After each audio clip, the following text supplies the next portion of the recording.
Pendant les vacances scolaires, la Maison de l'Europe des Yvelines organise des ateliers d'initiation pour les lycéens du territoire. Objectif, sensibiliser les jeunes aux thématiques européennes avec une approche journalistique. Marie-Raphaëlle Minier, manager au Centre d'Europe Direct des Yvelines, nous en dit plus sur les ambitions de ces ateliers. En fait, ça peut paraître un petit peu des objectifs un petit peu séparés, et en fait pas du tout, puisqu'une des grandes guidelines de l'Union européenne pour les centres Europe Direct notamment, c'est d'aider les jeunes à être mieux prémunis contre la désinformation. Et donc s'intéresser aux médias, débusquer les fake news, savoir s'informer, être partie prenante de l'information, c'est vraiment un des objectifs qu'on souhaite mener à bien pour les jeunes. Les ateliers se passent sur 3 jours, rythmés par une partie théorie et une partie pratique.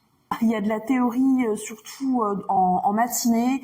On prépare des modules avec des caouts, c'est toujours très ludique, des présentations Canva autour de grandes thématiques européennes, le pacte sur la migration et l'asile, le fonctionnement des institutions, la liberté de la presse. Et ensuite, les jeunes se retrouvent avec des journalistes professionnels chevronnés pour apprendre à réaliser un podcast, une chronique, un micro-trottoir, etc. Mais pourquoi vouloir se concentrer sur l'Europe et les médias ? Réponse. En fait, l'idée, c'est de leur montrer que l'Europe, c'est un sujet intéressant, que c'est un sujet à traiter par les médias en tant que tel, et que c'est en informant les citoyens de façon tout à fait factuelle qu'ils comprendront mieux ce que l'Europe peut faire pour eux dans leur quotidien. On est cerné par les fake news. Là, c'était plutôt une bonne surprise parce qu'on voit des jeunes qui ont appris à s'informer. Et ça, c'est plutôt bien.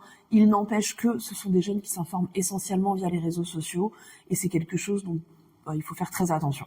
En résumé, les ateliers se composent d'une partie théorique sur l'Europe et son fonctionnement et une partie pratique avec notamment la production de micro-trottoirs, de podcasts audio ou de chroniques vidéo.